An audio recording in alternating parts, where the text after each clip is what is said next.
नमस्कार. आजच्या काही महत्त्वाच्या घटना घडामोडी आपल्या समोर मांडायच्या आहेत. दिवसभरामध्ये जे काही घडलंय, काल उशिरा जे काही घडलंय ते आपल्या समोर काही 4-5 घटना ज्या महत्त्वाच्या आहेत त्या मांडायला आलोय. घटना क्रमांक पहिली, भारतीय जनता पक्षाला पुण्यामध्ये दुसरा धक्का बसलेला आहे. पुण्याच्या आमदार मुक्ता टिळक यांच्या निधनानंतर पिंपरी चिंचवडचे आणखी एक आमदार लक्ष्मण जगताप यांचं निधन झालेलं आहे. वयाच्या 59व्या वर्षी जगतापांनी ज्युपिटर हॉस्पिटलमध्ये अखेरचा श्वास घेतलाय. ज्युपिटर हॉस्पिटलमध्ये त्यांच्यावर कर्करोगावरती उपचार सुरू होते. आपण मागच्या काही काळामध्ये पाहिलंय की मुक्ता टिळक आणि लक्ष्मण जगताप या दोघांनीही भारतीय जनता पक्षाला आवश्यकता होती तेव्हा रुग्णालयातून थेट येऊन, रुग्णवाहिकेतून व्हीलचेअरवर येऊन भारतीय जनता पक्षाला वेळोवेळी मदत केलेली आहे. त्यांची पक्षनिष्ठा त्यांनी दाखवलेली आहे. या दोन्ही आमदारांचं निधन झालंय. आता पिंपरी चिंचवडचे लक्ष्मण जगतापही काळाच्या पडद्याआड गेलेले आहेत. खरं तर पुणे शहरामध्ये, पुणे जोड शहर आहे, या शहरामध्ये भाजपला आता मोठा धक्का बसलाय. त्यांचे 2 आमदार त्यांनी गमावलेले आहे. घटना दुसरी अशीच धक्कादायक आहे.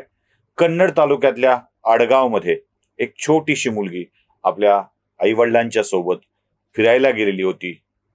माफ करा, आपल्या आईवडिलांच्या सोबत ती शेतामध्ये गेलेली होती.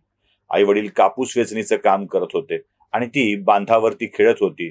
त्याच वेळेला तिच्यावर शेतातल्या एका कोल्ह्यानं हल्ला केला आणि ह्या हल्ल्यात तिचा मृत्यू झालेला आहे. धम्मपरी सोनवणे असं त्या 3 वर्षाच्या छोट्या मुलीचं नाव आहे. वनविभागाच्या वतीनं तिला मदत करण्याचा प्रयत्न होतोय, पण हिंस्त्र प्राणी आता मोकळ्या शेतामध्ये येऊ लागल्यामुळं अनेकांना धोका होतोय. तसा बिबट्याचा संचारही शेतांच्या मधून वाढलाय आणि तिथेही लोकांना धोका होतोय. घटना दुसरी, कोरोनाचा धोका वाढत चाललेला आहे. असं म्हणतात की चीन, जपान यासारख्या देशांमध्ये कोरोनाची भीती वाढू लागलेली आहे. चीनमध्ये कोरोना वाढला नाही अशा आशयाचे व्हिडिओ देखील प्रसृत होत आहेत आणि हे जाणीवपूर्वक करायला लावलेले आहेत असाही एक आरोप होतोय. चीनमध्ये कोरोना वाढतोय तशी भारताची भीती देखील आता वाढू लागलेली आहे. पण भारतामध्ये वॅक्सिनेशन खूप मोठ्या प्रमाणावर झालेलं आहे. एक हार्ड इम्युनिटी तयार झालेली आहे. त्यामुळे फारसा धोका नाही असं भारतातल्या शास्त्रज्ञांना वाटतंय. आता यानंतर भारतात सरकार एक तयारी करत आहे की बूस्टर डोस देण्याची. जे कोणी फ्रंटलाईन वर्कर आहेत, ज्यांचा थेट रुग्णांशी संबंध येतो, त्यांना 4था डोस दिला जाण्याची शक्यता आहे आणि ज्यांनी आतापर्यंत बूस्टरचा 3रा डोस घेतलेला नाहीये त्यांनी तो 3रा डोस घ्यावा यासाठीची जनजागृती करण्यात येते आहे. खरं तर 3रा डोस घ्यायला हरकत नाही, पण आपल्याकडं स्वतःचीच काळजी घ्यायला, स्वतःलाच सरकारला तुम्ही सुरक्षित ठेवा हे सांगायला खर्च करावा लागतोय, मोहीम राबवावी लागतेय. यापेक्षा वाईट गोष्ट ती कोणती मित्र हो. खरं तर 3रा डोस म्हणजे बूस्टर डोस ज्याला म्हणतो, पात्र असणाऱ्या व्यक्तींनी घेतला पाहिजे. आपण 225 कोटीच्या वर डोस झाल्याचं, लस घेतल्याचं घोषित करत असलो तरीही 85% लोकांनीच या लस घेतलेल्या आहेत. बाकी 15% अजूनही लसीशिवाय आहेत आणि कोरोनाचा धोका या 15% लोकांना वाढणारा असेल. संकट नको असेल तर थोडा वेळ काढायला हवा, लस घ्यायला हवी.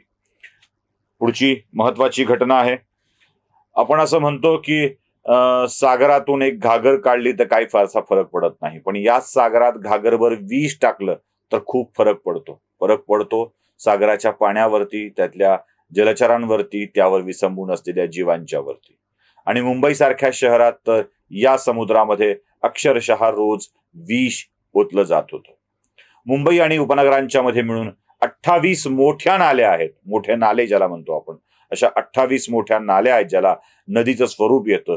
या नाल्यांच्या मधून मुंबईचं सगळं पाणी, मलमूत्र विसर्जन, जे काही घाण पाणी असेल ते समुद्रात जात असतं. काही ठिकाणी यावर प्रक्रिया होत नाही आणि हे प्रक्रिया न केलेलं विषारी पाणी समुद्रात गेल्याने समुद्राचं पाणीच दूषित होत होतं. आतापर्यंत मुंबई महानगरपालिकेला प्रदूषण नियंत्रण मंडळाच्या वतीनं वारंवार कळवण्यात आलं होतं की तुम्ही याबाबतची उपाययोजना करा, पण मुंबई महानगरपालिका ऐकेल तर शपथ. मुंबई महापालिकेला यासाठी मोठा दंड देखील करण्यात आला होता. आता मुंबई पालिका जागी झालेली आहे आणि हे जे दूषित पाणी आहे ते दूषित पाणी थेट समुद्रात सोडायचं नाही असं ठरवलंय. त्यासाठीचा एक प्लॅन देखील आखण्यात येतो आहे आणि या प्लॅन नुसारच आता हे पाणी वळवण्यात येईल, त्यावर प्रक्रिया करण्यात येईल, मगच ते समुद्रात किंवा खाडीमध्ये सोडण्यात येईल. मुंबईमध्ये 2च ठिकाणी पाणी सोडलं जातं, एक तर खाडीमध्ये किंवा समुद्रामध्ये. आता हे पाणी वळवून त्यावर प्रक्रिया करून इतर ठिकाणी हलवून त्यावर पूर्ण प्रोसेस करून मगच ते समुद्रात सोडायचं, असा काहीसा निर्णय घेत आहे. 2.25 कोटी रुपये यावरच्या सल्लागारांना देण्यासाठी, एजन्सीला देण्यासाठी मुंबई मनपानं यावरती कारवाई सुरू केलेली आहे. त्यामुळं आता मुंबईचा समुद्र हा स्वच्छ असेल, विषमुक्त असेल अशी अपेक्षा करायला हरकत नाही. काही पॉझिटिव्ह घडतच आहे, तर त्याबाबतच्या आपल्या अपेक्षा आपण व्यक्त करायला हरकत नसतात. नेहमीच वाईट बोललं पाहिजे असं नाही, नकारात्मकता ठेवली पाहिजे असं नाही, काही सकारात्मक होईल याची जाणीव देखील आपण आपल्या मनाला ठेवली पाहिजे. पुढची महत्वाची घडामोड आहे, काल भारतीय जनता पार्टीचे राष्ट्रीय अध्यक्ष जे.पी. नड्डा यांनी महाराष्ट्रात 2 सभा घेतलेल्या आहेत. एक विदर्भातल्या चंद्रपूरमध्ये घेतली आहे, तर दुसरी मराठवाड्यातल्या संभाजीनगर येथे सभा घेतलेली आहे. या दोन्ही सभेत त्यांनी काँग्रेस आणि महाविकास आघाडीवरती शरसंधान तर साधलं आहेच, पण जे.पी. नड्डांच्या या सभेत 2 गोष्टी दोन्ही ठिकाणी वादग्रस्त ठरल्यात. एक पहिली वादग्रस्त गोष्ट अशी ठरली आहे की चंद्रपूरमध्ये सभा घेतल्यानंतर एका दर्ग्यावरती दर्शनासाठी जे.पी. नड्डा, सुधीर मुनगंटीवार आणि भाजपचे प्रदेशाध्यक्ष चंद्रशेखर बावन्नकुळे गेले होते. तिथे दर्ग्यावर चादर चढवून ते तिथे दर्शन घेताना दिसतायत. याबाबतची चर्चा आणि वाद देखील रंगलेले आहेत.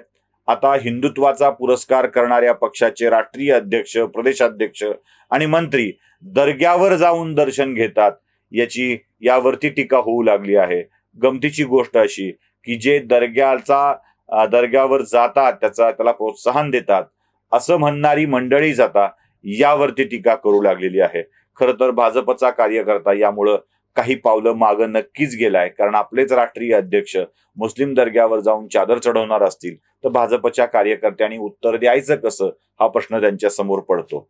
त्यासोबतच दुसरा वादाचा विषय होतोय तो म्हणजे जे.पी. नड्डा यांची संभाजीनगर येथील सभा. या सभेच्या वेळी खूप खुर्च्या रिकाम्या होत्या, गर्दी नव्हती असं बोललं जात आहे. एक व्हिडिओही प्रसृत होतो आहे, तो व्हिडिओ तुम्हाला मी दाखवतोय.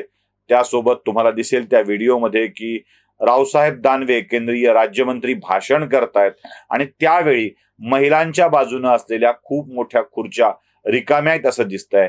हा व्हिडिओ विरोधी पक्षनेते विधान परिषदेतले अंबादास दानवे यांनी ट्विट केलाय आणि जिथे भाजपला सभेला गर्दी जमवता येत नाही, ती भाजप औरंगाबादची जागा लढविण्याचा प्रयत्न करते आहे. आधी माणूस तर शोधा, मग जागा लढा, असा टोमणाही त्यांनी लगावलेला आहे.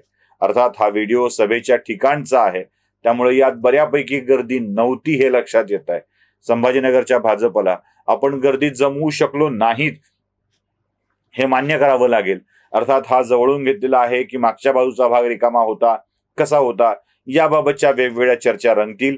पण रावसाहेब दानवे यांचं भाषण सुरू असताना खुर्च्या रिकाम्या होत्या हे एक वास्तव आहे आणि कराड यांच्या भाषणाच्या दरम्यान तर जवळपास रिकामं झालेलं होतं बरंचसा सभामंडप, अशी चर्चा या प्रसंगी रंगते आहे.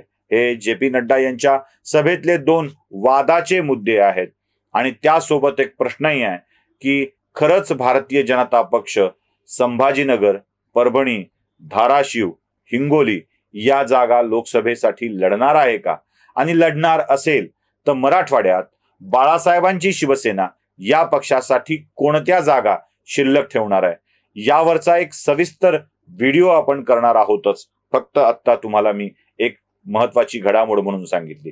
आणि आजचा संध्याकाळचा जो आपला महत्वाचा विषय आहे तो म्हणजे जितेंद्र आव्हाड यांचं वक्तव्य, आणि ते वक्तव्य फारच संतापजनक असं आहे. एखाद्या विचाराला विरोध करताना दुसऱ्या चुकीच्या प्रवृत्तीचं किती समर्थन करायचं, कदाचित हेच आव्हाडांच्या लक्षात आलं नसेल. म्हणूनच औरंगजेब क्रूर नव्हता असं विधान जितेंद्र आव्हाडांनी करून टाकलेलं आहे. या सगळ्या घटनांचा परामर्श आपण पुढच्या व्हिडिओच्या मधून घेणार आहोतच. आजच्या पुरता हा आज दिवसभरात घडलेल्या आणि रात्री उशिरा घडलेल्या घटनांचा हा आढावा तुमच्यासाठी मांडलाय. कसा वाटला ते नक्की कळवा. धन्यवाद.